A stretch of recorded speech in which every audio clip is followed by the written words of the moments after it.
Leviticus. Leviticus 1. The Lord spoke to Moses from the sacred tent, and gave him instructions for the community of Israel to follow when they offered sacrifices. Sacrifices to please me must be completely burned on the bronze altar. Bulls or rams or goats are the animals to be used for these sacrifices. If the animal is a bull, it must not have anything wrong with it. Lead it to the entrance of the sacred tent, and I will let you know if it is acceptable to me. Lay your hand on its head, and I will accept the animal as a sacrifice for taking away your sins. After the bull is killed in my presence, some priests from Aaron's family will offer its blood to me by splattering it against the four sides of the altar. Skin the bull and cut it up, while the priests pile wood on the altar fire to make it start blazing. Wash the bull's insides and hind legs, so the priests can lay them on the altar with the head, the fat, and the rest of the animal. A priest will then send all of it up in smoke with a smell that pleases me. If you sacrifice a ram or a goat, it must not have anything wrong with it. Lead the animal to the north side of the altar, where it is to be killed in my presence. Then some of the priests will splatter its blood against the four sides of the altar. Cut up the animal and wash its insides and hind legs. A priest will put these parts on the altar with the head, the fat, and the rest of the animal. Then he will send all of it up in smoke with a smell that pleases me. If you offer a bird for this kind of sacrifice, it must be a dove or a pigeon. A priest will take the bird to the bronze altar, where he will wring its neck and put its head on the fire. Then he will drain out its blood on one side of the altar, remove the bird's craw with what is in it, and throw them on the ash heap at the east side of the altar. Finally, he will take the bird by its wings, tear it partially open, and send it up in smoke with a smell that pleases me. Leviticus 2. When you offer sacrifices to give thanks to me, you must use only your finest flour. Put it in a dish, sprinkle olive oil and incense on the flour, and take it to the priests from Aaron's family. One of them will scoop up the incense together with a handful of the flour and oil. Then, to show that the whole offering belongs to me, the priest will lay this part on the bronze altar and send it up in smoke with a smell that pleases me. The rest of this sacrifice is for the priests. It is very holy, because it was offered to me. If you bake bread in an oven for this sacrifice, use only your finest flour, but without any yeast. You may make the flour into a loaf mixed with olive oil, or you may make it into thin wafers and brush them with oil. If you cook bread in a shallow pan for this sacrifice, use only your finest flour. Mix it with olive oil, but do not use any yeast. Then break the bread into small pieces and sprinkle them with oil. If you cook your bread in a pan with a lid on it, you must also use the finest flour mixed with oil. You may prepare sacrifices to give thanks in any of these 3 ways. Bring your sacrifice to a priest, and he will take it to the bronze altar. Then, to show that the whole offering belongs to me, the priest will lay part of it on the altar and send it up in smoke with a smell that pleases me. The rest of this sacrifice is for the priests. It is very holy, because it was offered to me. Yeast and honey must never be burned on the altar, so don't ever mix either of these in a grain sacrifice. You may offer either of them separately when you present the first part of your harvest to me, but they must never be burned on the altar. Salt is offered when you make an agreement with me, so sprinkle salt on these sacrifices. Freshly cut grain, either roasted or coarsely ground, must be used when you offer the first part of your grain harvest. You must mix in some olive oil and put incense on top, because this is a grain sacrifice. A priest will sprinkle all of the incense and some of the grain and oil on the altar, and send them up in smoke to show that the whole offering belongs to me. Leviticus 3. When you offer sacrifices to ask my blessing, you may offer either a bull or a cow. but there must be nothing wrong with the animal. Lead it to the entrance of the sacred tent, lay your hand on its head, and have it killed there. A priest from Aaron's family will splatter its blood against the four sides of the altar. Offer all of the fat on the animal's insides, as well as the lower part of the liver and the 2 kidneys with their fat. Some of the priests will lay these pieces on the altar and send them up in smoke with a smell that pleases me, together with the sacrifice that is offered to please me. Instead of a bull or a cow, you may offer any sheep or goat that has nothing wrong with it. If you offer a sheep, you must present it to me at the entrance to the sacred tent. Lay your hand on its head and have it killed there. A priest will then splatter its blood against the 4 sides of the altar. Offer the fat on the tail, the tailbone, and the insides, as well as the lower part of the liver and the 2 kidneys with their fat. One of the priests will lay these pieces on the altar and send them up in smoke as a food offering for me. If you offer a goat, you must also present it to me at the entrance to the sacred tent. Lay your hand on its head and have it killed there. A priest will then splatter its blood against the 4 sides of the altar. Offer all of the fat on the animal's insides, as well as the lower part of the liver and the 2 kidneys with their fat. One of the priests will put these pieces on the altar and send them up in smoke as a food offering with a smell that pleases me. All fat belongs to me, so you and your descendants must never eat any fat or any blood, not even in the privacy of your own homes. This law will never change. Leviticus 4. The Lord told Moses to say to the community of Israel, Offer a sacrifice to ask forgiveness when you sin by accidentally doing something I have told you not to do. When the high priest sins, he makes everyone else guilty too. And so he must sacrifice a young bull that has nothing wrong with it. The priest will lead the bull to the entrance of the sacred tent, lay his hand on its head and kill it there. He will take a bowl of the blood inside the tent, dip a finger in the blood, and sprinkle some of it 7 times towards the sacred chest behind the curtain. Then, in my presence, he will smear some of the blood on each of the 4 corners of the incense altar, before pouring out the rest at the foot of the bronze altar near the entrance to the tent. The priest will remove the fat from the bull, just as he does when he sacrifices a bull to ask my blessing. This includes the fat on the insides, as well as the lower part of the liver and the 2 kidneys with their fat. He will then send it all up in smoke. The skin and flesh of the bull, together with its legs, insides, and the food still in its stomach, are to be taken outside the camp and burned on a wood fire near the ash heap. When the nation of Israel disobeys me without meaning to, the whole nation is still guilty. Once you realize what has happened, you must sacrifice a young bull to ask my forgiveness. Lead the bull to the entrance of the sacred tent, where your tribal leaders will lay their hands on its head before having it killed in my presence. The priest will take a bowl of the animal's blood inside the sacred tent, dip a finger in the blood, and sprinkle some of it 7 times towards the sacred chest behind the curtain. Then, in my presence, he must smear some of the blood on each of the 4 corners of the incense altar, before pouring out the rest at the foot of the bronze altar near the entrance to the tent.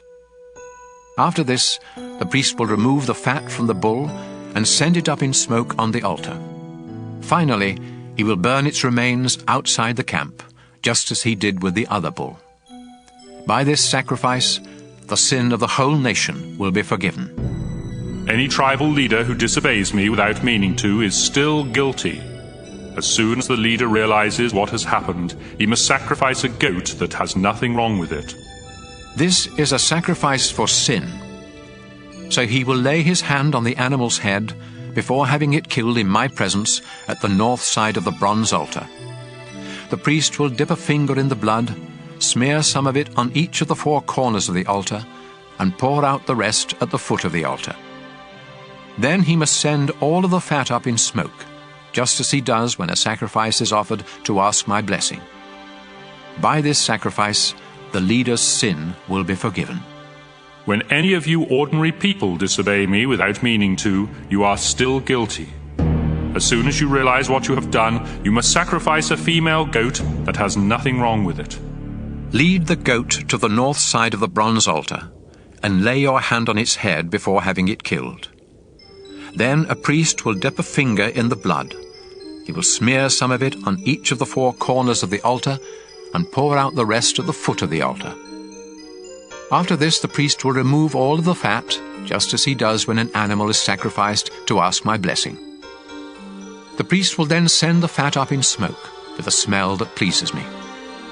This animal is sacrificed so that I will forgive you ordinary people when you sin. If you offer a lamb instead of a goat as a sacrifice for sin, it must be a female that has nothing wrong with it. Lead the lamb to the altar and lay your hand on its head before having it killed. The priest will dip a finger in the blood, smear some of it on each of the four corners of the altar, and pour out the rest at the foot of the altar. After this, all of the fat must be removed, just as when an animal is sacrificed to ask my blessing. Then the priest will send it up in smoke to me, together with a food offering, and your sin will be forgiven. Leviticus 5. If you refuse to testify in court about something you saw or know has happened, you have sinned and can be punished. You are guilty and unfit to worship me if you accidentally touch the dead body of any kind of unclean animal. You are guilty if you find out that you have accidentally touched any waste that comes from a human body. You are guilty the moment you realize that you have made a hasty promise to do something good or bad. As soon as you discover that you have committed any of these sins, you must confess what you have done. Then you must bring a female sheep or goat to me as the price for your sin. A priest will sacrifice the animal, and you will be forgiven. If you are poor and cannot afford to bring an animal, you may bring 2 doves or 2 pigeons. One of these will be a sacrifice to ask my forgiveness, and the other will be a sacrifice to please me. Give both birds to the priest, who will offer one as a sacrifice to ask my forgiveness. He will wring its neck without tearing off its head, splatter some of its blood on one side of the bronze altar, and drain out the rest at the foot of the altar. Then he will follow the proper rules for offering the other bird as a sacrifice to please me. You will be forgiven when the priest offers these sacrifices as the price for your sin. If you are so poor that you cannot afford doves or pigeons, you may bring 2 pounds of your finest flour. This is a sacrifice to ask my forgiveness. So don't sprinkle olive oil or sweet-smelling incense on it. Give the flour to a priest who will scoop up a handful and send it up in smoke together with the other offerings. This is a reminder that all of the flour belongs to me. By offering this sacrifice, the priest pays the price for any of these sins you may have committed. The priest gets the rest of the flour just as he does with grain sacrifices. The Lord told Moses what the people must do to make things right when they find out they have cheated the Lord without meaning to. If this happens, you must either sacrifice a ram that has nothing wrong with it, or else pay the price of a ram with the official money used by the priests. In addition, you must pay what you owe plus a fine of 20%. Then the priest will offer the ram as a sacrifice to make things right, and you will be forgiven. If you break any of my commands without meaning to, you are still guilty and you can be punished. When you realize what you have done, you must either bring to the priest a ram that has nothing wrong with it, or else pay him for one. The priest will then offer it as a sacrifice to make things right, and you will be forgiven. Leviticus 6. The Lord told Moses what the people must do when they commit other sins against the Lord. You have sinned if you rob or cheat someone, if you keep back money or valuables left in your care, or if you find something and claim not to have it. When this happens, you must return what doesn't belong to you and pay the owner a fine of 20%. In addition, you must either bring to the priest a ram that has nothing wrong with it, or else pay him for one. The priest will then offer it as a sacrifice to make things right, and you will be forgiven for what you did wrong. The Lord told Moses to tell Aaron and his sons how to offer the daily sacrifices that are sent up in smoke to please the Lord. You must put the animal for the sacrifice on the altar in the evening, and let it stay there all night. But make sure the fire keeps burning. The next morning you will dress in your priestly clothes, including your linen underwear. Then clean away the ashes left by the sacrifices and pile them beside the altar. Change into your everyday clothes. Take the ashes outside the camp and pile them in a special place. The fire must never go out, so put wood on it each morning. After this, you are to lay an animal on the altar next to the fat that you sacrifice to ask my blessing. Then send it all up in smoke to me. The altar fire must always be kept burning. It must never go out. When someone offers a sacrifice to give thanks to me, the priests from Aaron's family must bring it to the front of the bronze altar, where one of them will scoop up a handful of the flour and oil together with all the incense on it. Then, to show that the whole offering belongs to me, he will lay all of this on the altar and send it up in smoke with a smell that pleases me. The rest of it is to be baked without yeast and eaten by the priests in the sacred courtyard of the sacred tent. This bread is very holy, just like the sacrifices for sin or for making things right. And I have given this part to the priests from what is offered to me on the altar. Only the men in Aaron's family are allowed to eat this bread, and they must go through a ceremony to be made holy before touching it. This law will never change. The Lord spoke to Moses and told him what sacrifices the priests must offer on the morning and evening of the day they are ordained. It is the same as the regular morning and evening sacrifices, a pound of flour mixed with olive oil and cooked in a shallow pan. The bread must then be crumbled into small pieces and sent up in smoke with a smell that pleases me. Each of Aaron's descendants who is ordained as a priest must perform this ceremony and make sure that the bread is completely burned on the altar. None of it may be eaten. The Lord told Moses how the priests from Aaron's family were to offer the sacrifice for sin. This sacrifice is very sacred, and the animal must be killed in my presence at the north side of the bronze altar. The priest who offers this sacrifice must eat it in the sacred courtyard of the sacred tent, and anyone or anything that touches the meat will be holy. If any of the animal's blood is splattered on the clothes of the priest, they must be washed in a holy place. If the meat was cooked in a clay pot, the pot must be destroyed. But if it was cooked in a bronze pot, the pot must be scrubbed and rinsed with water. This sacrifice is very holy, and only the priests may have any part of it. None of the meat may be eaten from the sacrifices for sin that require blood to be brought into the sacred tent. These sacrifices must be completely burned. Leviticus 7. The sacrifice to make things right is very sacred. The animal must be killed in the same place where the sacrifice to please me is killed, and the animal's blood must be splattered against the four sides of the bronze altar.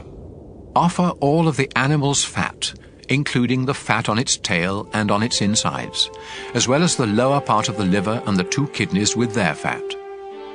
One of the priests will lay these pieces on the altar and send them up in smoke to me.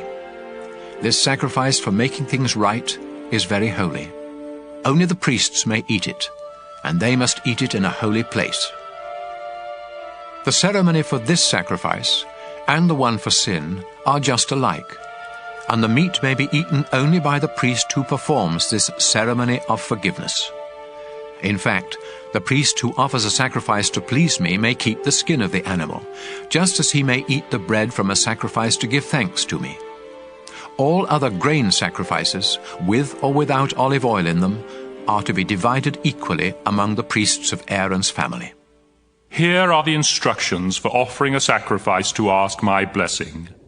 If you offer it to give thanks, you must offer some bread together with it. Use the finest flour to make 3 kinds of bread without yeast, 2 in the form of loaves mixed with olive oil, and 1 in the form of thin wafers brushed with oil. you must also make some bread with yeast.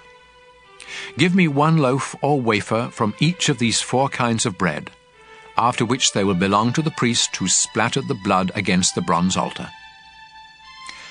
When you offer an animal to ask a blessing from me or to thank me, the meat belongs to you, but it must be eaten the same day. It is different with the sacrifices you offer me when you make me a promise or voluntarily give me something. The meat from those sacrifices may be kept and eaten the next day, but any that is left must be destroyed. If you eat any after the 2nd day, your sacrifice will be useless and unacceptable, and you will be both disgusting and guilty. Don't eat any of the meat that touches something unclean. Instead, burn it. The rest of the meat may be eaten by anyone who is clean and acceptable to me.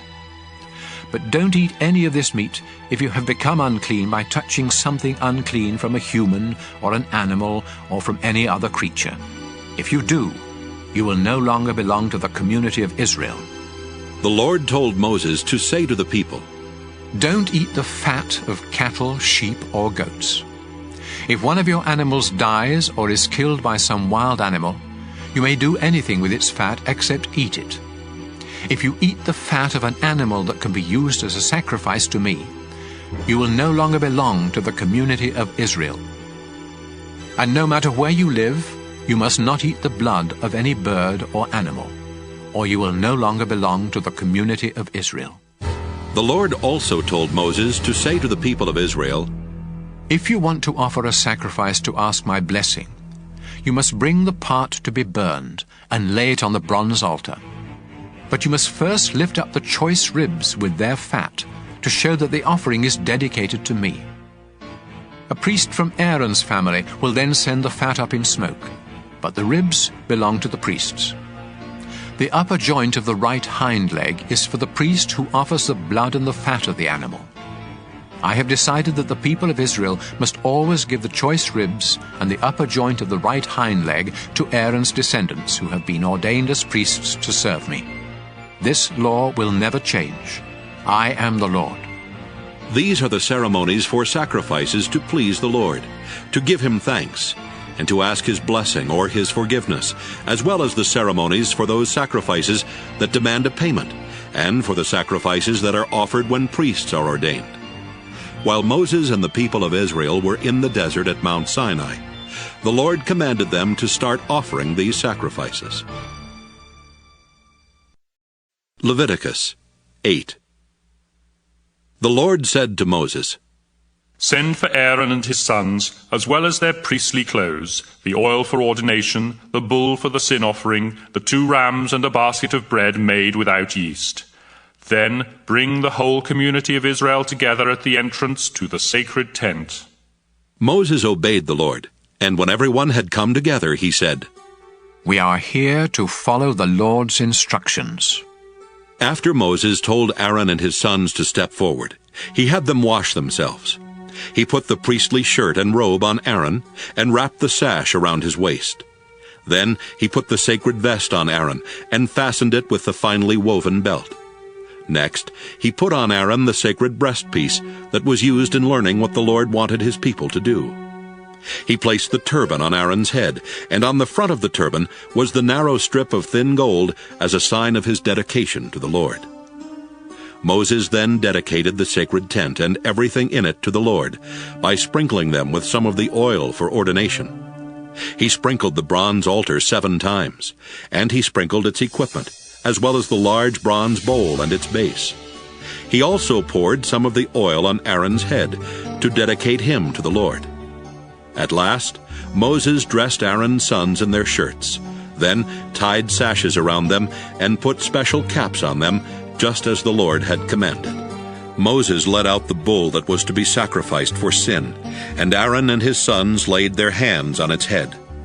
After it was killed, Moses dipped a finger in the blood and smeared some of it on each of the 4 corners of the bronze altar before pouring out the rest at the foot of the altar. This purified the altar and made it a fit place for offering the sacrifice for sin. Moses then took the fat on the bull's insides, as well as the lower part of the liver and the 2 kidneys, with their fat, and sent them up in smoke on the altar fire. Finally, he took the skin and the flesh of the bull, together with the food still in its stomach, and burned them outside the camp, just as the Lord had commanded. Moses led out the ram for the sacrifice to please the Lord. After Aaron and his sons had laid their hands on its head, Moses killed the ram and splattered its blood against the four sides of the altar. Moses had the animal cut up, and he washed its insides and hind legs. Then he laid the head, the fat, and the rest of the ram on the altar, and sent them up in smoke with a smell that pleased the Lord. All this was done just as the Lord had commanded. Moses led out the ram for the ceremony of ordination. Aaron and his sons laid their hands on its head, and it was killed. Moses smeared some of its blood on Aaron's right earlobe, some on his right thumb, and some on the big toe of his right foot. Moses did the same thing for Aaron's sons, before splattering the rest of the blood against the four sides of the altar. He took the animal's fat tail, the fat on its insides, and the lower part of the liver and the two kidneys with their fat, and the right hind leg. Then he took from a basket some of each of the 3 kinds of bread that had been made without yeast, and had been dedicated to the Lord. Moses placed the bread on top of the meat, and gave it all to Aaron and his sons, who lifted it up to show that it was dedicated to the Lord. After this, Moses placed it on the fires of the altar, and sent it up in smoke with a smell that pleased the Lord. This was part of the ordination ceremony.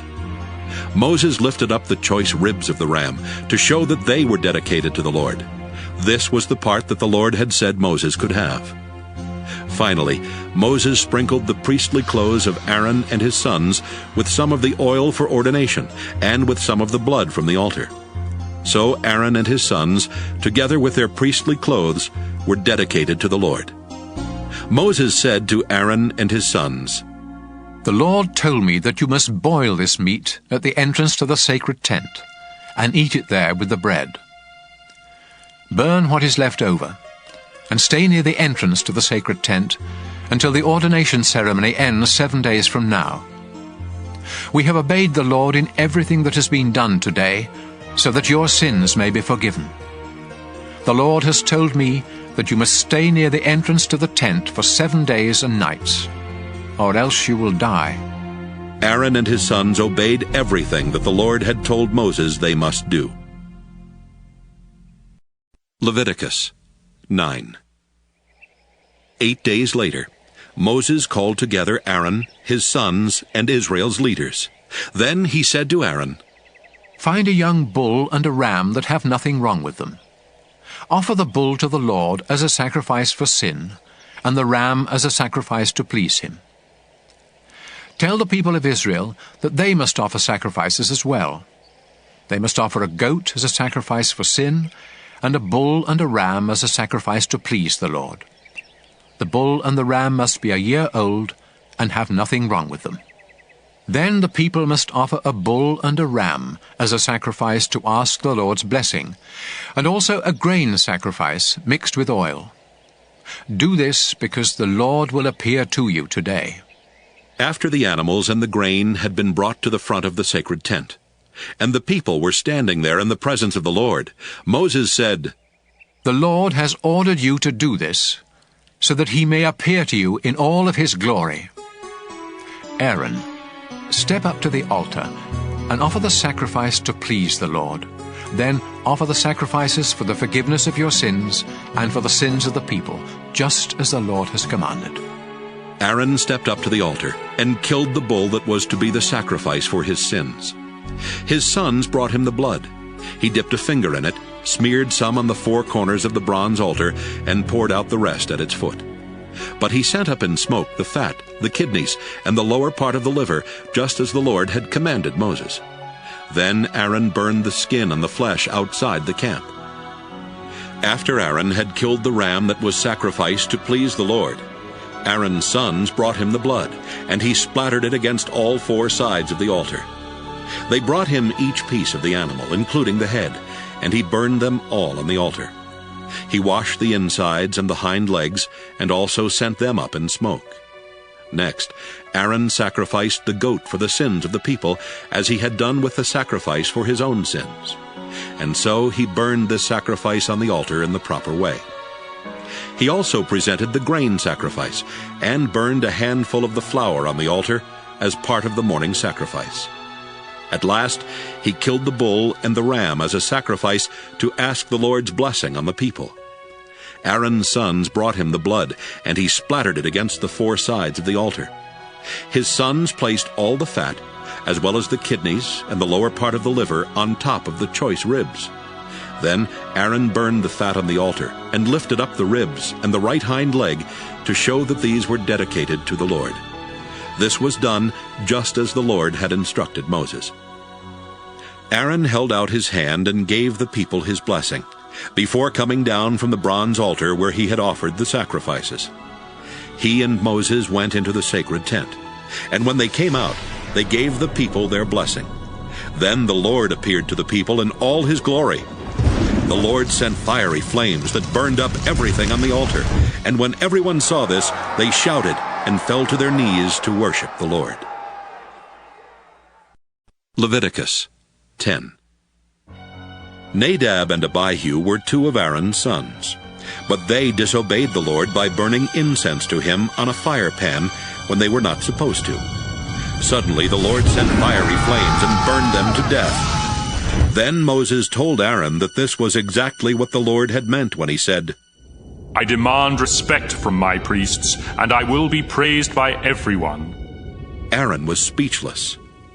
Moses sent for Mishael and Elzaphan, the two sons of Aaron's uncle Uzziel. Then he told them, Take these two dead relatives of yours outside the camp, far from the entrance to the sacred tent. So they dragged the dead men away by their clothes. Then Moses told Aaron and his other two sons, Eleazar and Ithamar, Don't show your sorrow by messing up your hair and tearing your priestly clothes, or the Lord will get angry. He will kill the three of you and punish everyone else. It's all right for your relatives, the people of Israel, to mourn for those he destroyed by fire, but you are the Lord's chosen priests, and you must not leave the sacred tent, or you will die. Aaron and his two sons obeyed Moses. The Lord said to Aaron, When you or your sons enter the sacred tent, you must never drink beer or wine. If you do, you will die right there. This law will never change. You must learn the difference between what is holy and what isn't holy, and between the clean and the unclean. You must also teach the people of Israel everything that I commanded Moses to say to them. Moses told Aaron and his two sons, Eleazar and Ithamar, The grain sacrifice that was offered to give thanks to the Lord is very holy. So make bread without yeast from the part that wasn't sent up in smoke, and eat it beside the altar. The Lord has said that this belongs to you and your sons, and that it must be eaten in a holy place. But the choice ribs and the hind leg that were lifted up may be eaten by your entire family, as long as you do so in an acceptable place. These parts are yours from the sacrifices that the people offer to ask the Lord's blessing. This is what the Lord has commanded, and it will never change. When Moses asked around and learned that the ram for the sin sacrifice had already been burned on the altar, he became angry with Eleazar and Ithamar and said, Why didn't you eat the meat from this sacrifice in an acceptable place? It is very holy, and the Lord has given you this sacrifice to remove Israel's sin and guilt. Whenever an animal's blood isn't brought into the sacred tent, I commanded you to eat its meat in an acceptable place, but you burned it instead. Their father Aaron replied, Today 2 of my sons offered the sacrifice for sin and the sacrifice to please the Lord, and look what has happened to me. Would the Lord have approved if I had eaten the sacrifice for sin? Moses was satisfied with Aaron's reply. Leviticus 11. The Lord told Moses and Aaron to say to the community of Israel, You may eat any animal that has divided hoofs, and choose the cud. But you must not eat animals such as camels, rock badgers, and rabbits that chew the cud but don't have divided hooves. And you must not eat pigs. They have divided hooves, but don't chew the cud. All of these animals are unclean, and you are forbidden even to touch their dead bodies. You may eat anything that lives in water and has fins and scales, but it would be disgusting for you to eat anything else that lives in water, and you must not even touch their dead bodies. Eagles, vultures, buzzards, crows, ostriches, hawks, seagulls, owls, pelicans, storks, herons, hoopoes, and bats are also disgusting, and you are forbidden to eat any of them. The only winged insects you may eat are locusts, grasshoppers, and crickets. All other winged insects that crawl are too disgusting for you to eat. Don't even touch the dead bodies of animals that have divided hooves, but don't chew the cud. And don't touch the dead bodies of animals that have paws. If you do, you must wash your clothes, but you are still unclean until evening. Moles, rats, mice, and all kinds of lizards are unclean. Anyone who touches their dead bodies, or anything touched by their dead bodies, becomes unclean until evening. If something made of wood, cloth, or leather touches one of their dead bodies, it must be washed, but it is still unclean until evening.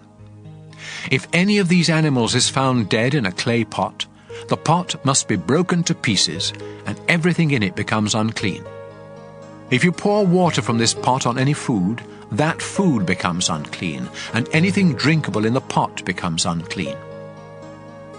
If the dead body of one of these animals touches anything else, including ovens and stoves, that thing becomes unclean and must be destroyed.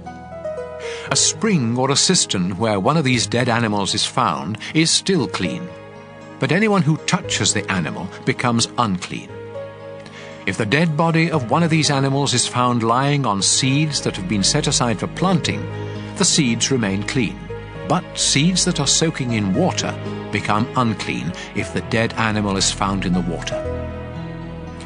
If an animal that may be eaten happens to die and you touch it, you become unclean until evening. If you eat any of its meat or carry its body away, you must wash your clothes, but you are still unclean until evening. Don't eat any of those disgusting little creatures that crawl or walk close to the ground. If you eat any of them, you will become just as disgusting and unclean as they are. I am the Lord your God, and you must dedicate yourself to me and be holy, just as I am holy. Don't become disgusting by eating any of these unclean creatures. I brought you out of Egypt so that I could be your God. Now you must become holy because I am holy. I have given these laws so that you will know what animals, birds, and fish are clean and may be eaten, and which ones are unclean and may not be eaten. Leviticus 12. The Lord told Moses to say to the community of Israel, If a woman gives birth to a son, she is unclean for 7 days, just as she is during her monthly period. Her son must be circumcised on the 8th day, but her loss of blood keeps her from being completely clean for another 33 days. During this time, she must not touch anything holy or go to the place of worship. Any woman who gives birth to a daughter is unclean for 2 weeks, just as she is during her period. And she won't be completely clean for another 66 days. When the mother has completed her time of cleansing, she must come to the front of the sacred tent and bring to the priest a year-old lamb as a sacrifice to please me, and a dove or a pigeon as a sacrifice for sin. After the priest offers the sacrifices to me, the mother will become completely clean from her loss of blood, whether her child is a boy or a girl. If she cannot afford a lamb, she can offer 2 doves or 2 pigeons, one as a sacrifice to please me, and the other as a sacrifice for sin. Leviticus 13. The Lord told Moses and Aaron to say to the people, If sores or boils or a skin rash should break out and start spreading on your body, you must be brought to Aaron or one of the other priests.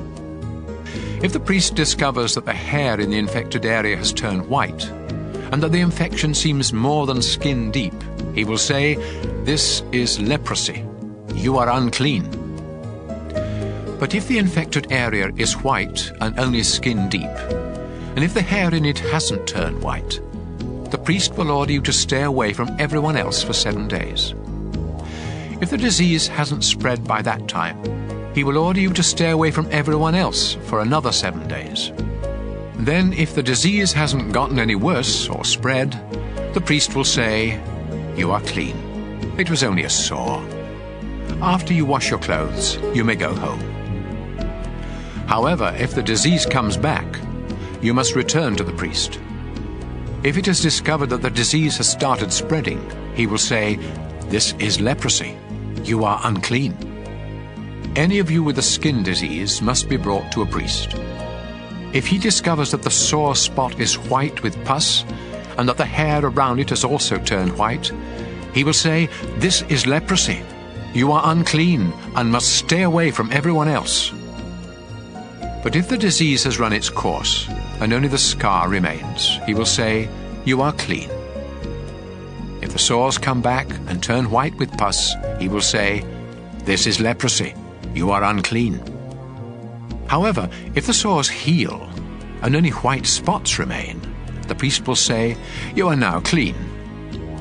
If you have a sore that either swells or turns reddish white after it has healed, then you must show it to a priest. If he discovers that the hair in the infected area has turned white, and that the infection seems more than skin deep, he will say, "This is leprosy. You are unclean." But if the white area is only on the surface of the skin, and hasn't gotten any worse, and if the hair in it hasn't turned white, he will have you stay away from everyone else for 7 days. If the sore begins spreading during this time, the priest will say, "You are unclean because you have a disease." But if it doesn't spread, and only a scar remains, he will say, "You are now clean." If you have a burn that gets infected and turns red or reddish white, a priest must examine it. Then, if he discovers that the hair in the infected area has turned white, and that the infection seems more than skin deep, he will say, "The burn has turned into leprosy, and you are unclean." But if the priest finds that the hair in the infected area hasn't turned white, and that the sore is only skin deep, and it is healing, he will have you stay away from everyone else for 7 days. On the 7th day, the priest will examine you again, and if the infection is spreading, he will say, "This is leprosy. You are unclean." However, if the infection hasn't spread and has begun to heal, and if only a scar remains, he will say, "Only a scar remains from the burn, and you are clean." If you have a sore on your head or chin, it must be examined by a priest.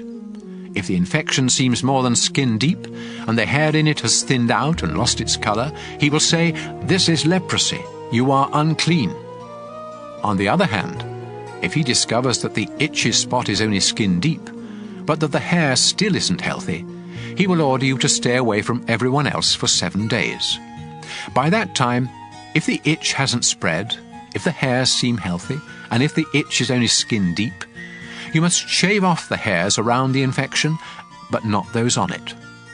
Then the priest will tell you to stay away from everyone else for another 7 days. By that time, if the itch hasn't spread and seems no more than skin deep, he will say, "You are clean. Now you must wash your clothes." Later, if the itch starts spreading, even though the hair is still healthy, the priest will say, "You are unclean." But if he thinks you are completely well, he will say, "You are clean." If white spots break out on your skin, but the priest discovers that it is only a rash, he will say, "You are clean." If you become bald on any part of your head, you are still clean. But if a priest discovers that a reddish-white sore has broken out on the bald spot and looks like leprosy, he will say, "This is leprosy. You are unclean." If you ever have leprosy, you must tear your clothes, leave your hair uncombed, cover the lower part of your face, and go around shouting, "I'm unclean! I'm unclean!" As long as you have the disease, you are unclean and must live alone outside the camp.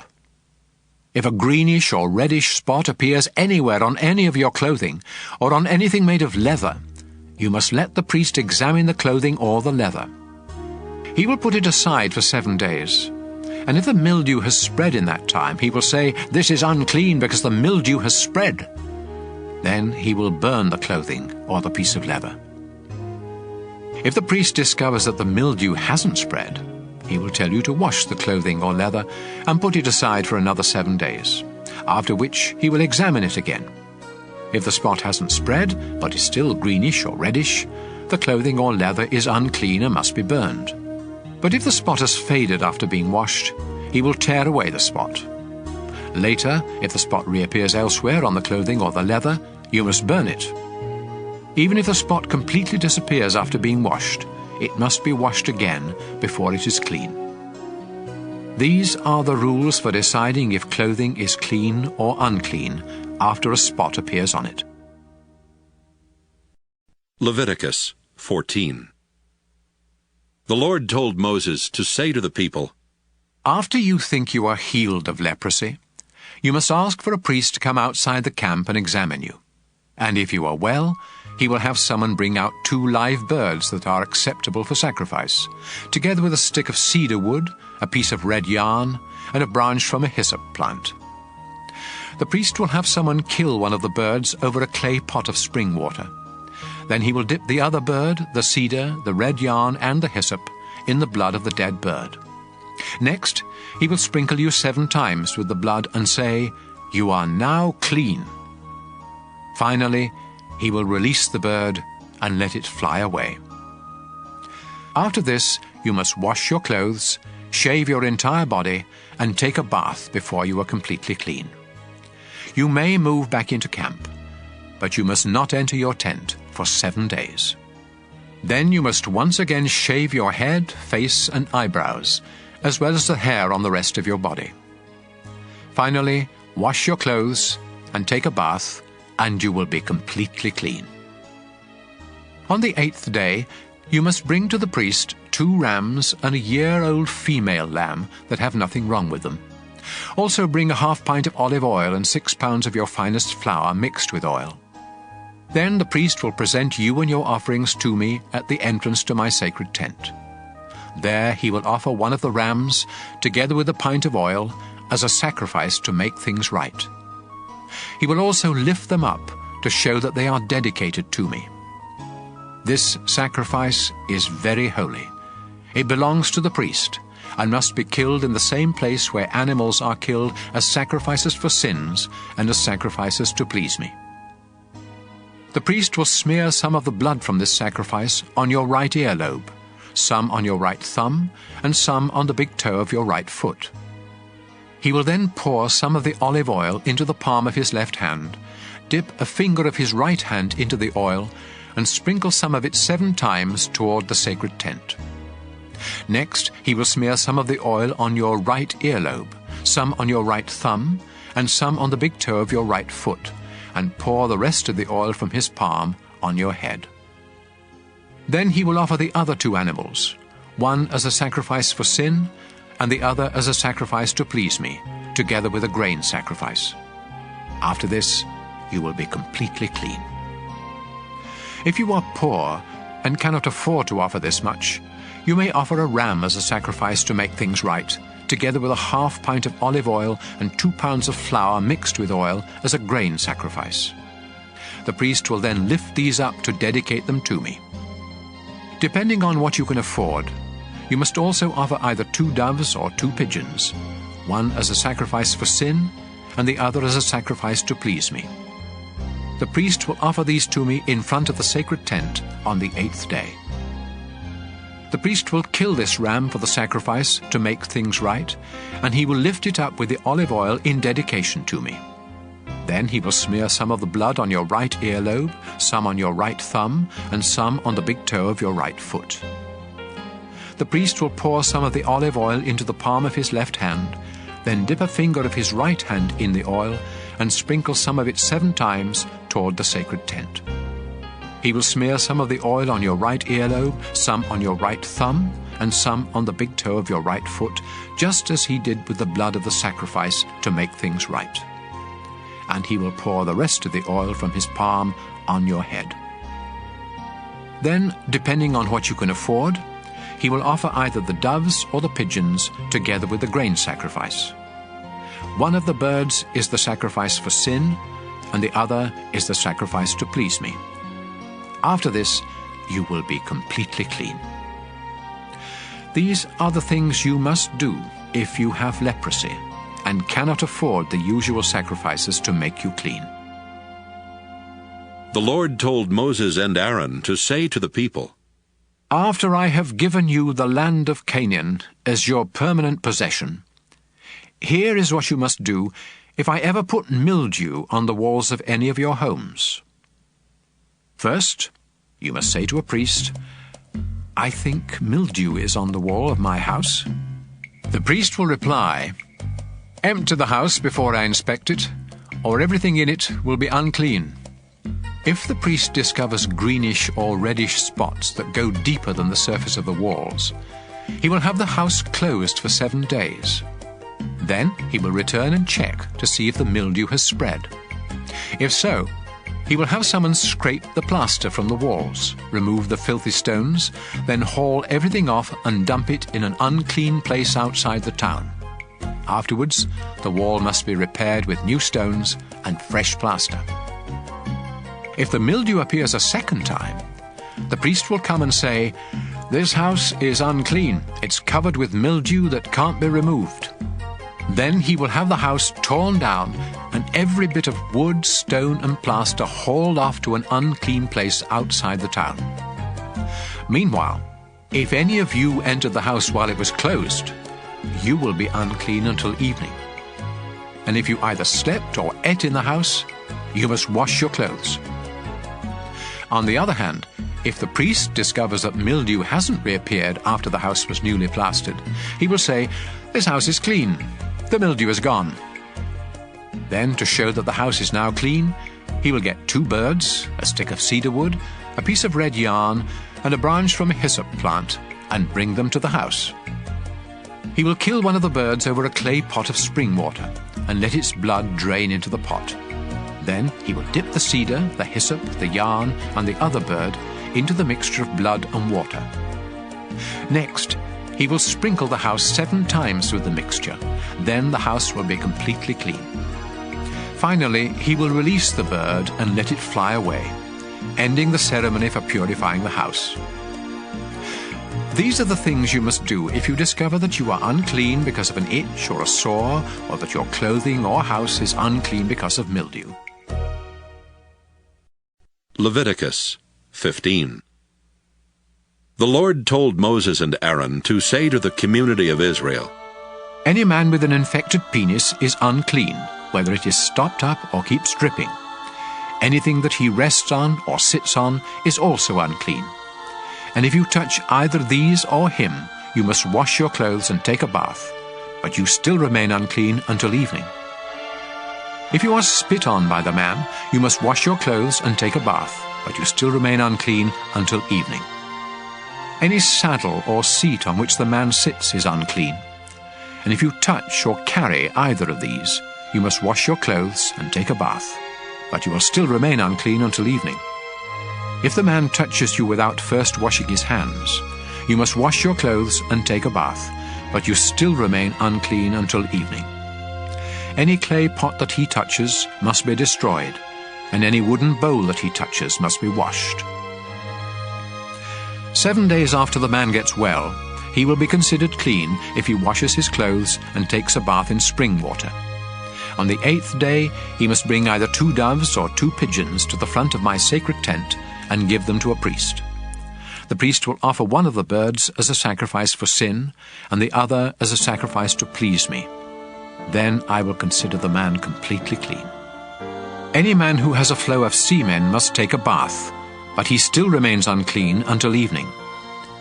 If the semen touches anything made of cloth or leather, these must be washed, but they still remain unclean until evening. After having sex, both the man and the woman must take a bath, but they still remain unclean until evening. When a woman has her monthly period, she remains unclean for 7 days, and if you touch her, you must take a bath, but you remain unclean until evening. Anything that she rests on or sits on is also unclean, And if you touch either of these, you must wash your clothes and take a bath, but you still remain unclean until evening. Any man who has sex with her during this time becomes unclean for 7 days, and anything he rests on is also unclean. Any woman who has a flow of blood outside her regular monthly period is unclean until it stops, just as she is during her monthly period. Anything that she rests on or sits on during this time is also unclean, just as it would be during her period. If you touch either of these, you must wash your clothes and take a bath, but you still remain unclean until evening. 7 days after the woman gets well, she will be considered clean. On the 8th day, she must bring either 2 doves or 2 pigeons to the front of my sacred tent and give them to a priest. He will offer one of the birds as a sacrifice for sin, and the other as a sacrifice to please me. Then I will consider the woman completely clean. When any of you become unclean, you must stay away from the rest of the community of Israel. Otherwise, my sacred tent will become unclean, and the whole nation will die. These are the things you men must do if you become unclean because of an infected penis, or if you have a flow of semen. And these are the things you women must do when you become unclean either because of your monthly period or an unusual flow of blood. This is also what you men must do if you have sex with a woman who is unclean. Leviticus 16. 2 of Aaron's sons had already lost their lives for disobeying the Lord. So the Lord told Moses to say to Aaron, I, the Lord, appear in a cloud over the place of mercy on the sacred chest, which is behind the inside curtain of the sacred tent. And I warn you not to go there except at the proper time. Otherwise you will die. Before entering this most holy place, you must offer a bull as a sacrifice for your sins and a ram as a sacrifice to please me. You will take a bath and put on the sacred linen clothes, including the underwear, the robe, the sash, and the turban. Then the community of Israel will bring you a ram and 2 goats, both of them males.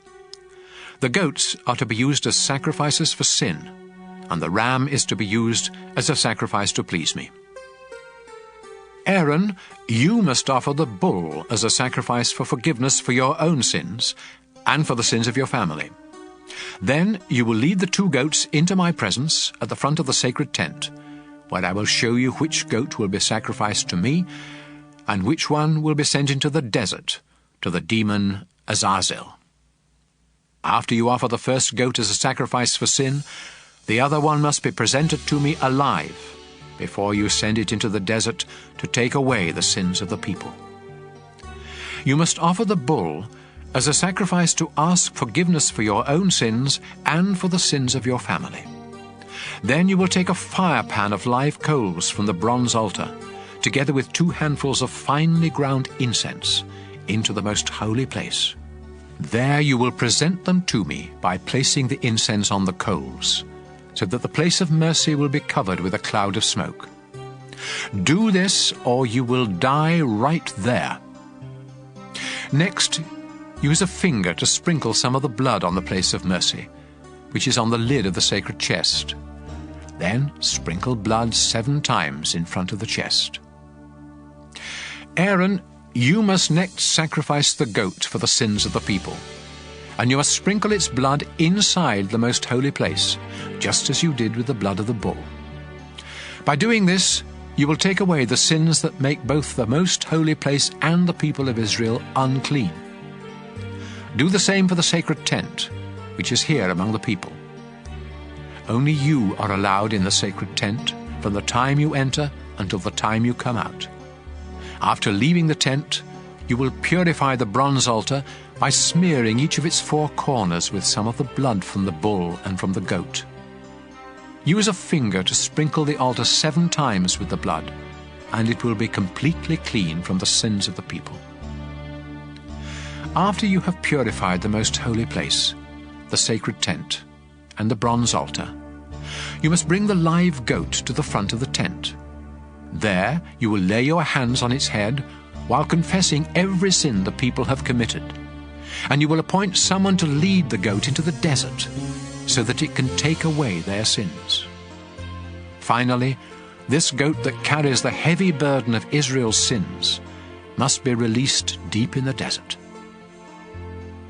Aaron, after this, you must go inside the sacred tent, take a bath, put on your regular priestly clothes, and leave there the clothes you put on before entering the most holy place. Then you will come out and offer sacrifices to please me, and sacrifices for your sins and for the sins of the people. The fat from these sacrifices for sin must be sent up in smoke on the bronze altar. The one who led the goat into the desert and sent it off to the demon Azazel must take a bath and wash his clothes before coming back into camp.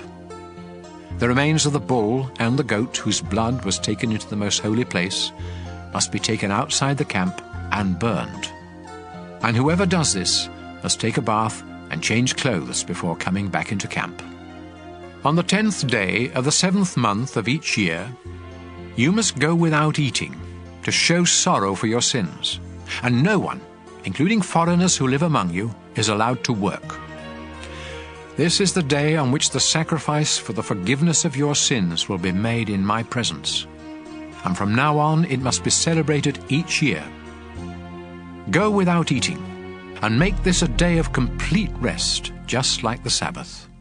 The high priest must offer the sacrifices for cleansing from sin while wearing the sacred linen clothes. He will offer these sacrifices for the most holy place, the sacred tent, the bronze altar, all the priests, and for the whole community. You must celebrate this day each year. It is the great day of forgiveness for all the sins of the people of Israel. Moses did exactly as the Lord had commanded. Leviticus 17. The Lord told Moses to tell Aaron, his sons, and everyone else in Israel, Whenever you kill any of your cattle, sheep, or goats as sacrifices to me, you must do it at the entrance to the sacred tent. If you don't, you will be guilty of pouring out blood, and you will no longer belong to the community of Israel.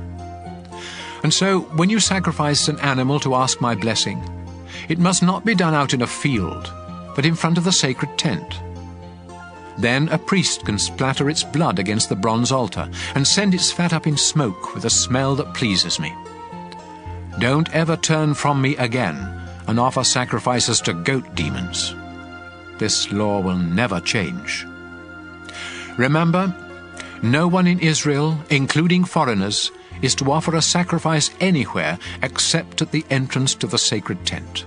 If you do, you will no longer belong to my people. I will turn against any of my people who eat blood. This also includes any foreigners living among you. Life is in the blood, and I have given you the blood of animals to sacrifice in place of your own. That's also why I have forbidden you to eat blood. Even if you should hunt and kill a bird or an animal, you must drain out the blood and cover it with soil. The life of every living creature is in its blood.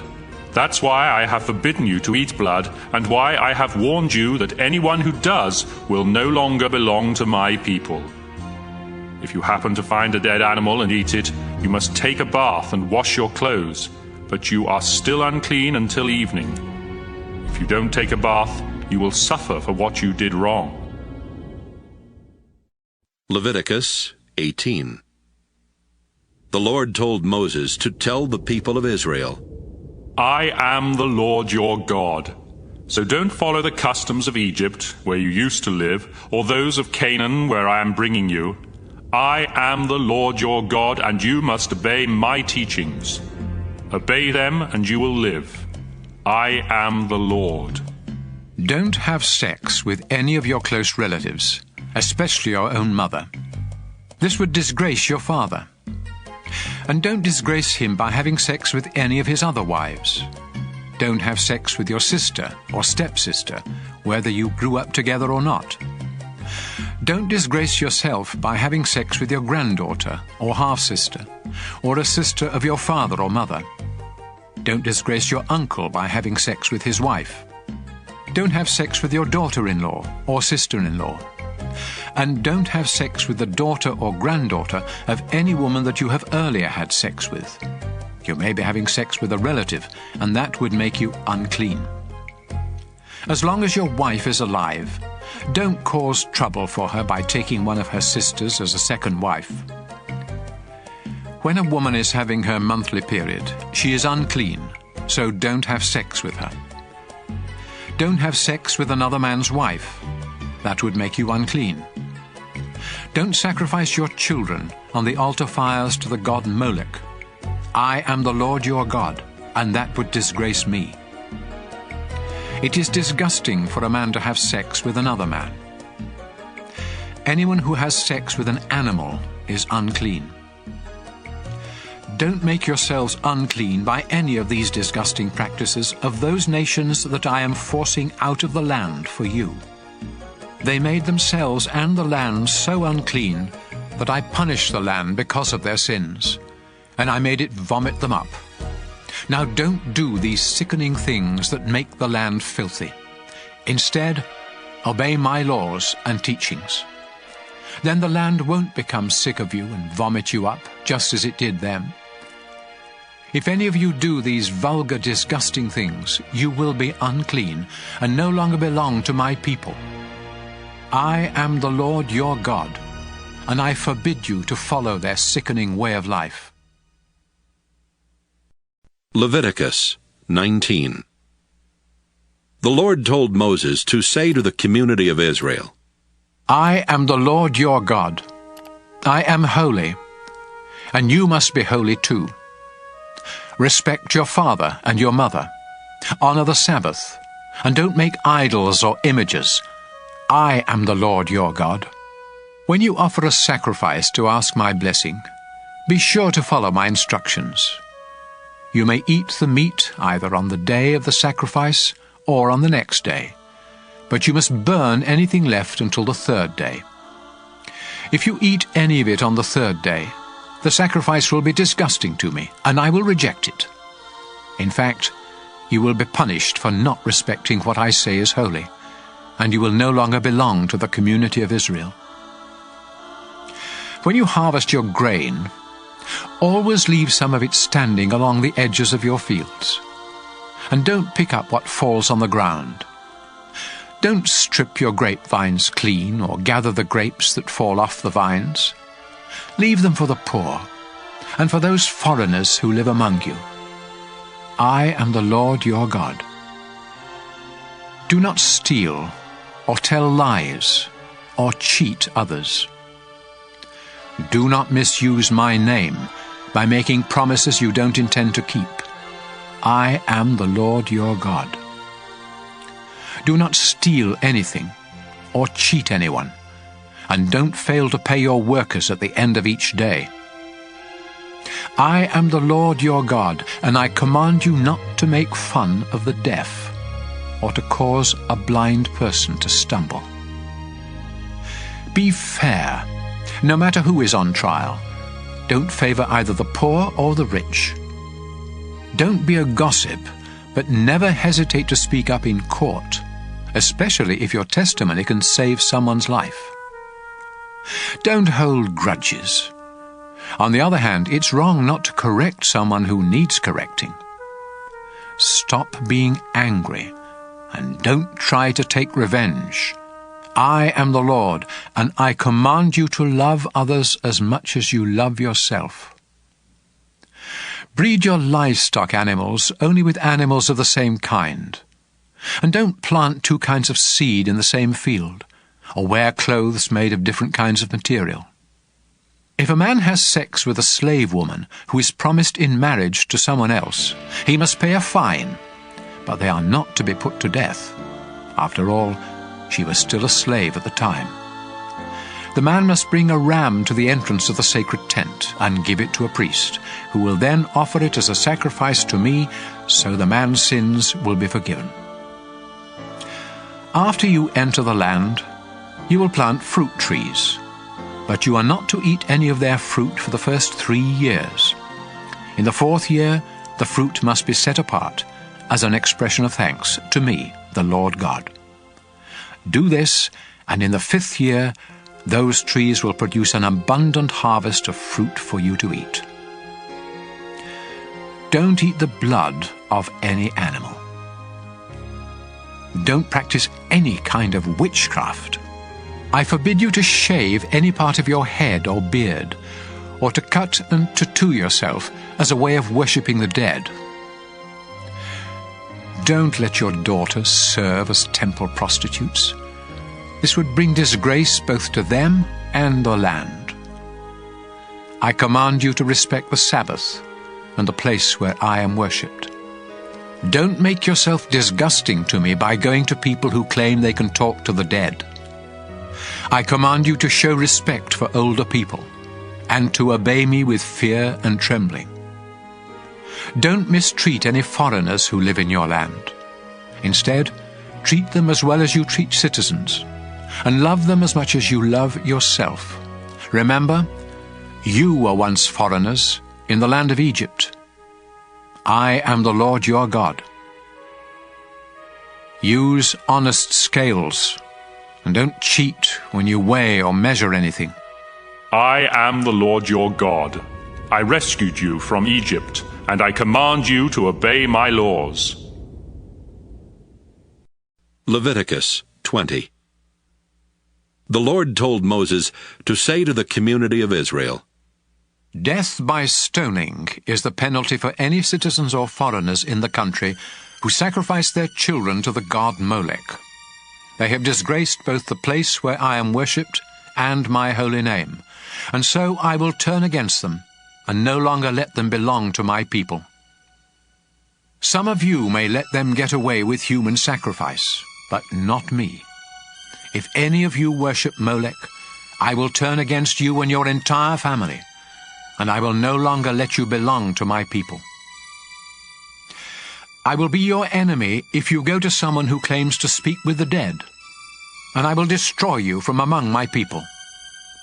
Dedicate yourselves to me and be holy, because I am the Lord your God. I have chosen you as my people, and I expect you to obey my laws. If you curse your father or mother, you will be put to death, and it will be your own fault. If any of you men have sex with another man's wife, both you and the woman will be put to death. Having sex with one of your father's wives disgraces him, so both you and the woman will be put to death just as you deserve. It isn't natural to have sex with your daughter-in-law, and both of you will be put to death just as you deserve. It's disgusting for men to have sex with one another, and those who do will be put to death just as they deserve. It isn't natural for a man to marry both a mother and her daughter, and so all three of them will be burned to death. If any of you have sex with an animal, both you and the animal will be put to death just as you deserve. If you marry one of your sisters, you will be punished, and the two of you will be disgraced by being openly forced out of the community. If you have sex with a woman during her monthly period, both you and the woman will be cut off from the people of Israel. The sisters of your father and mother are your own relatives, and you will be punished for having sex with any of them. If you have sex with your uncle's wife, neither you nor she will ever have any children. And if you marry your sister-in-law, neither of you will ever have any children. Obey my laws and teachings, or else the land I am giving you will become sick of you and throw you out. The nations I am chasing out did these disgusting things, and I hated them for it. So don't follow their example. I am the Lord your God, and I have promised you their land that is rich with milk and honey. I have chosen you to be different from other people. That's why you must make a difference between animals and birds that I have said are clean and unclean. This will keep you from becoming disgusting to me. I am the Lord, the Holy God. You have been chosen to be my people, and so you must be holy too. If you claim to receive messages from the dead, you will be put to death by stoning, just as you deserve. Leviticus 21. The Lord gave Moses these instructions for Aaron's sons, the priests. Touching a dead body will make you unclean. So don't go near a dead relative, except your mother, father, son, daughter, brother, or an unmarried sister who has no husband to take care of her. Don't make yourself unclean by attending the funeral of someone related to you by marriage. Don't shave any part of your head, or trim your beard, or cut yourself, to show that you are mourning. I am the Lord your God, and I have chosen you alone to offer sacrifices of food to me on the altar. That's why you must keep yourselves holy. Don't marry a divorced woman, or a woman who has served as a temple prostitute. You are holy because I am holy. And so you must be treated with proper respect, since you offer food sacrifices to me, the God of holiness. If any of you priests has a daughter who disgraces you by serving as a temple prostitute, she must be burned to death. If you are the high priest, you must not mess up your hair or tear your clothes in order to mourn for the dead. Don't make yourself unclean by going near a dead body, not even that of your own father or mother. If you leave the sacred place to attend a funeral, both you and the sacred place become unclean, because you are the high priest. If you are the high priest, you must marry only a virgin from your own tribe. Don't marry a divorced woman or any other woman who has already had sex, including a temple prostitute. In this way, your descendants will be qualified to serve me. Remember, I am the Lord, and I have chosen you.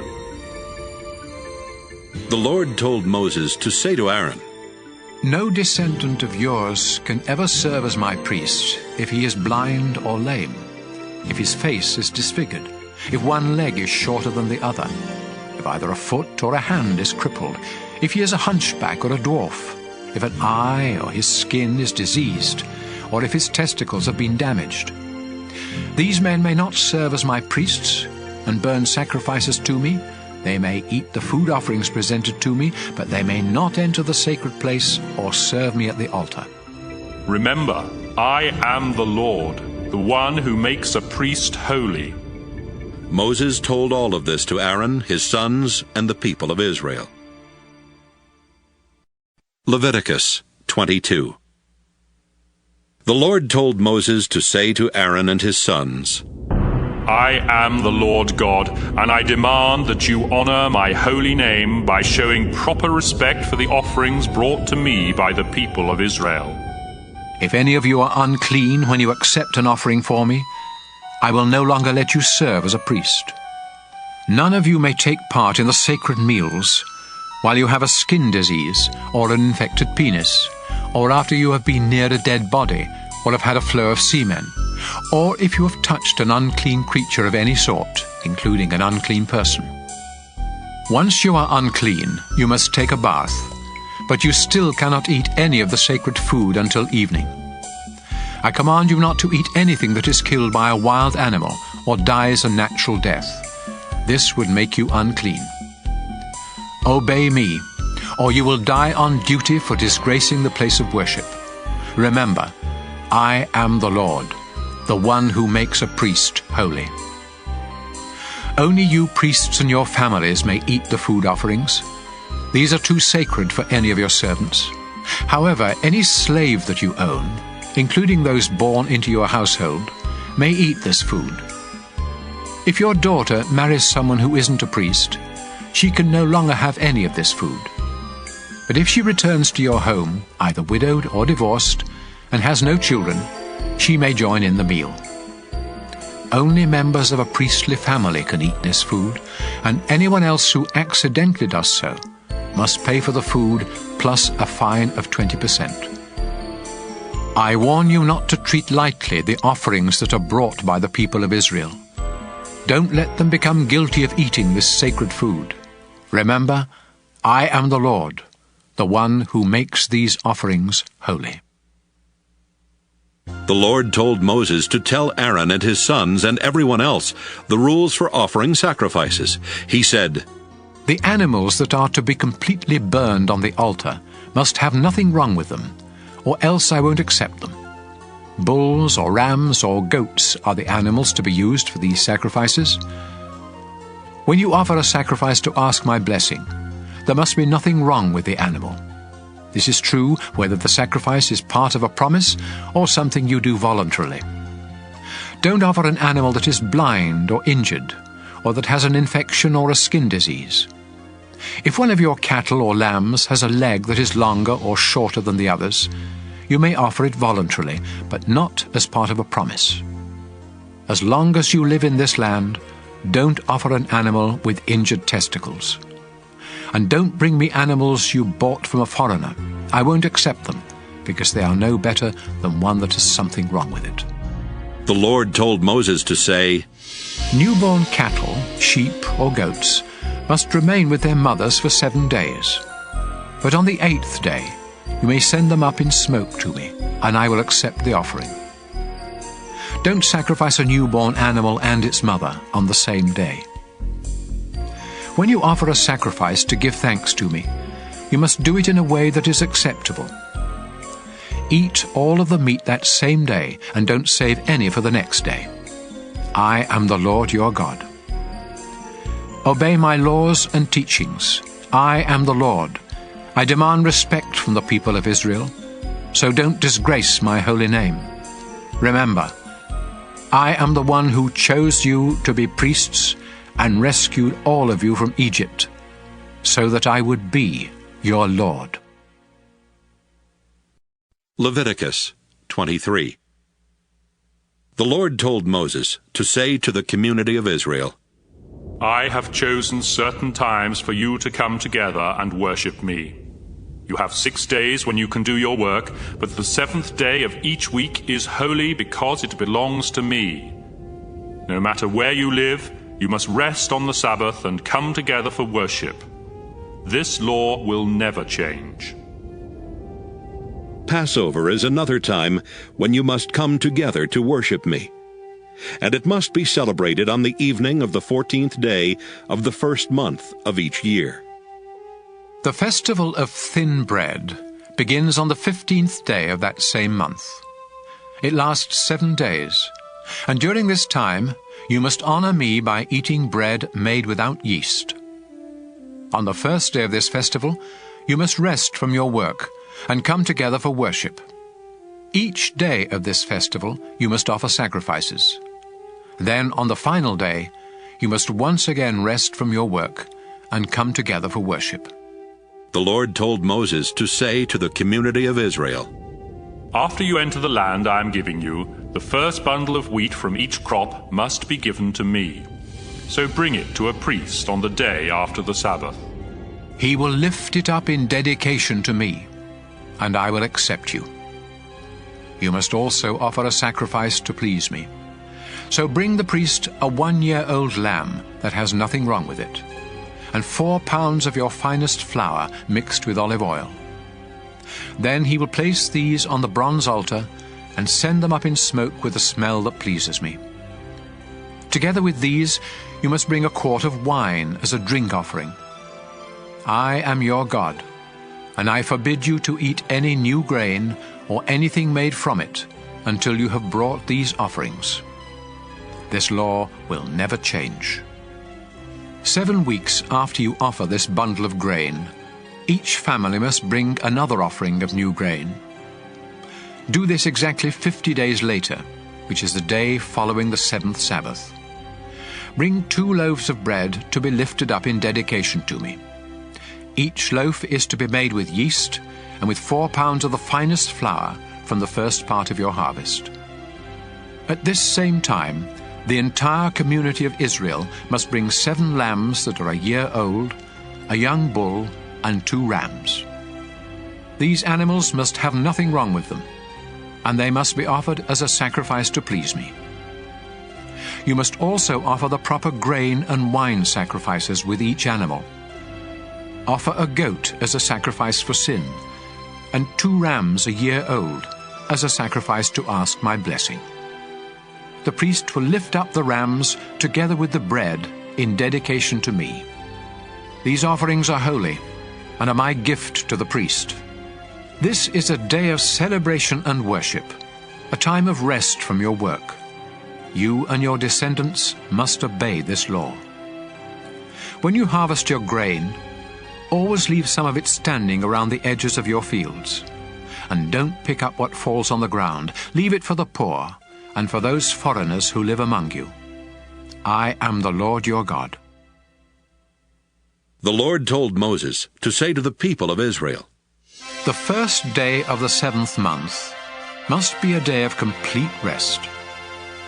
Then at the sound of the trumpets, you will come together to worship and to offer sacrifices on the altar. The Lord God said to Moses, The 10th day of the 7th month is the great day of forgiveness. It is a solemn day of worship. Everyone must go without eating to show sorrow for their sins, and sacrifices must be burned. No one is to work on that day.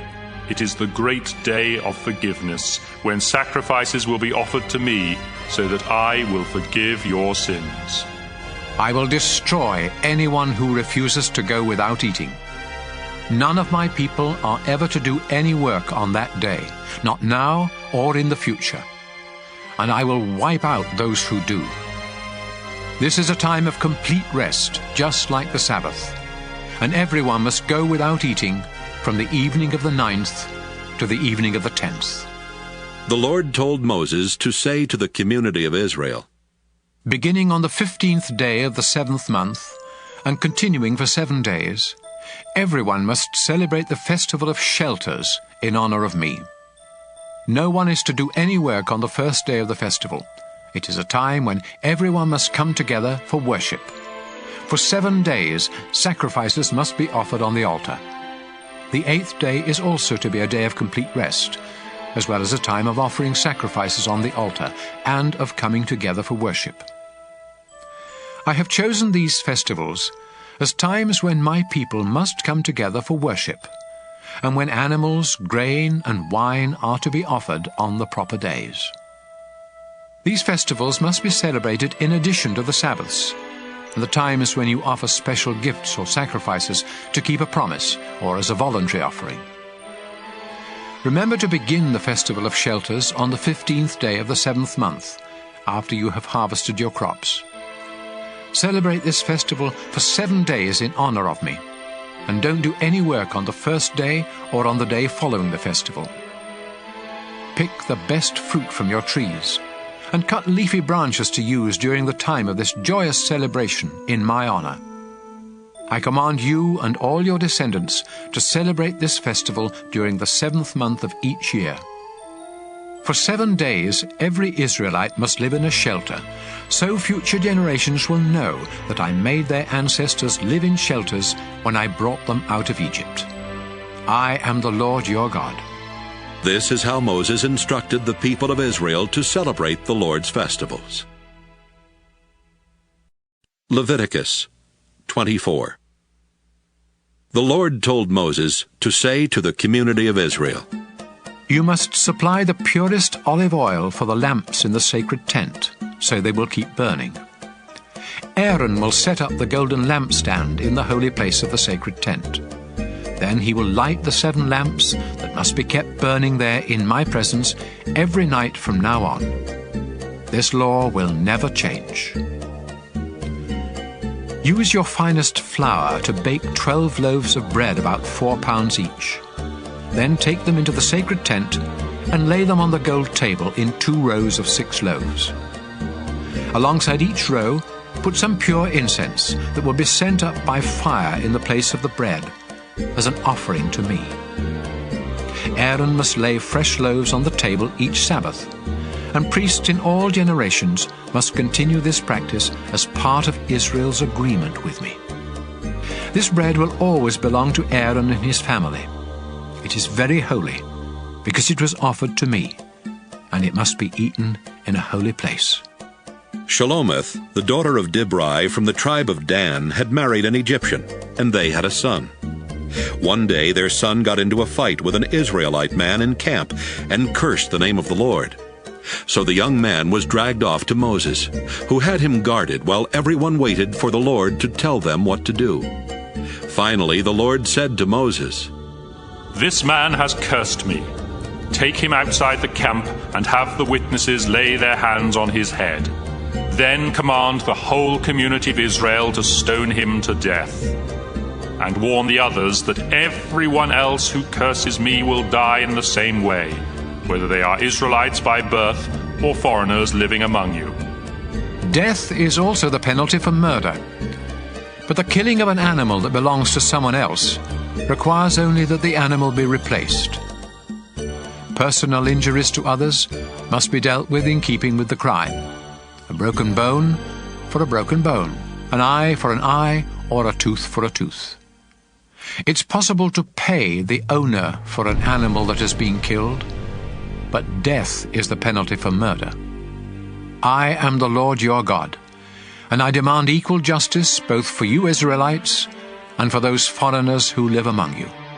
When Moses finished speaking, the people did what the Lord had told Moses, and they stoned to death the man who had cursed the Lord.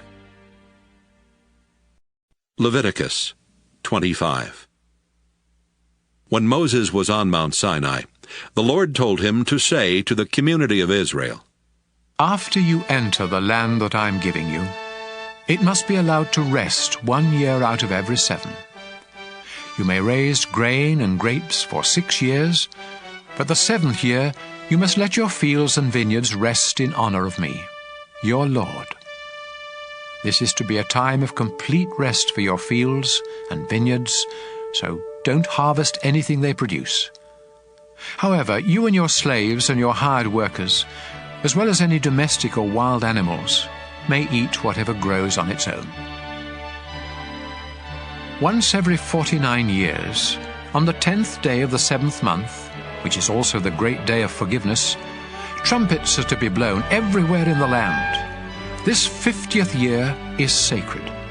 It is a time of freedom and of celebration, when everyone will receive back their original property, and slaves will return home to their families. This is a year of complete celebration, so don't plant any seed or harvest what your fields or vineyards produce. In this time of sacred celebration, you may eat only what grows on its own. During this year, all property must go back to its original owner. So when you buy or sell farmland, the price is to be determined by the number of crops it can produce before the next year of celebration. Don't try to cheat. If it is a long time before the next year of celebration, the price will be higher, because what is really being sold are the crops that the land can produce. I am the Lord your God, so obey me and don't cheat anyone. If you obey my laws and teachings, you will live safely in the land and enjoy its abundant crops. Don't ever worry about what you will eat during the 7th year, when you are forbidden to plant or harvest. I will see to it that you harvest enough in the 6th year to last for 3 years. In the 8th year, you will live on what you harvested in the 6th year. But in the 9th year, you will eat what you plant and harvest in the 8th year. No land may be permanently bought or sold. It all belongs to me. It isn't your land, and you only live there for a little while. When property is being sold, the original owner must be given the first chance to buy it.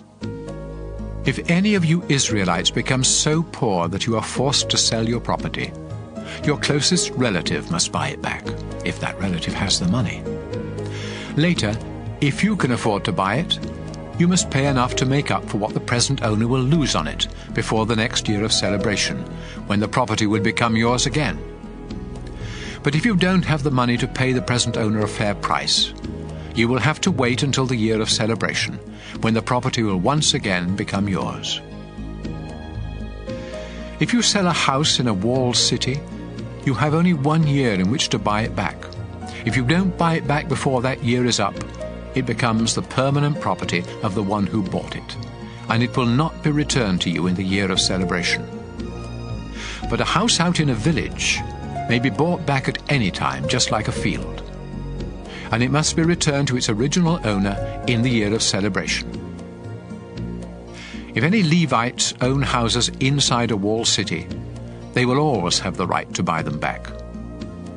And any houses that they do not buy back will be returned to them in the year of celebration, because these homes are their permanent property among the people of Israel. No pasture land owned by the Levi tribe can ever be sold. It is their permanent possession. If any of your people become poor and unable to support themselves, you must help them, just as you are supposed to help foreigners who live among you. Don't take advantage of them by charging any kind of interest or selling them food for profit. Instead, honor me by letting them stay where they now live. Remember, I am the Lord your God. I rescued you from Egypt and gave you the land of Canaan so that I would be your God. Suppose some of your people become so poor that they have to sell themselves and become your slaves. Then you must treat them as servants rather than as slaves, and in the year of celebration they are to be set free, so they and their children may return home to their families and property. I brought them out of Egypt to be my servants, not to be sold as slaves. So obey me, and don't be cruel to the poor. If you want slaves, buy them from other nations, or from the foreigners who live in your own country, and make them your property. You can own them, and even leave them to your children when you die, but do not make slaves of your own people, or be cruel to them. Even if some of you Israelites become so much in debt that you must sell yourselves to foreigners in your country, you still have the right to be set free by a relative, such as a brother or uncle or cousin, or some other family member. In fact, if you ever get enough money, you may buy your own freedom by paying your owner for the number of years you would still be a slave before the next year of celebration. The longer the time until then, the more you will have to pay. And even while you are the slaves of foreigners in your own country, your people must make sure that you are not mistreated. If you cannot gain your freedom in any of these ways, both you and your children will still be set free in the year of celebration. People of Israel, I am the Lord your God, and I brought you out of Egypt to be my own servants. Leviticus 26. I am the Lord your God. So don't make or worship any sort of idols or images. Respect the Sabbath and honor the place where I am worshipped, because I am the Lord. Faithfully obey my laws, and I will send rain to make your crops grow, and your trees produce fruit. Your harvest of grain and grapes will be so abundant that you won't know what to do with it all. You will eat and be satisfied, and you will live in safety. I will bless your country with peace, and you will rest without fear. I will wipe out the dangerous animals and protect you from enemy attacks. You will chase and destroy your enemies, even if there are only 5 of you and 100 of them, or only 100 of you and 10,000 of them. I will treat you with such kindness that your nation will grow strong, and I will also keep my promises to you. Your barns will overflow with grain each year. I will live among you and never again look on you with disgust. I will walk with you. I will be your God, and you will be my people. I am the Lord your God, and I rescued you from Egypt so that you would never again be slaves. I have set you free. Now walk with your heads held high. If you disobey me and my laws, and if you break our agreement, I will punish you terribly, and you will be ruined. You will be struck with incurable diseases and with fever that leads to blindness and depression. Your enemies will eat the crops you plant, and I will turn from you and let you be destroyed by your attackers. You will even run at the very rumor of attack. Then if you still refuse to obey me, I will punish you 7 times for each of your sins, until your pride is completely crushed. I will hold back the rain, so the sky above you will be like iron, and the ground beneath your feet will be like copper. All of your hard work will be for nothing, and there will be no harvest of grain or fruit. If you keep rebelling against me, I'll punish you 7 times worse, just as your sins deserve. I'll send wild animals to attack you, and they will gobble down your children and livestock. So few of you will be left that your roads will be deserted. If you remain my enemies after this, I'll remain your enemy and punish you even worse. War will break out because you broke our agreement. And if you escape to your walled cities, I'll punish you with horrible diseases, and you will be captured by your enemies. You will have such a shortage of bread that 10 women will be able to bake their bread in the same oven. Each of you will get only a few crumbs, and you will go hungry. Then, if you don't stop rebelling, I'll really get furious and punish you terribly for your sins. In fact, you will be so desperate for food that you will eat your own children. I'll destroy your shrines and tear down your incense altars, leaving your dead bodies piled on top of your idols. And you will be disgusting to me. I'll wipe out your towns and your places of worship, and will no longer be pleased with the smell of your sacrifices. Your land will become so desolate that even your enemies who settle there will be shocked when they see it. After I destroy your towns and ruin your land with war, I'll scatter you among the nations. While you are prisoners in foreign lands, your own land will enjoy years of rest and refreshment, as it should have done each 7th year when you lived there.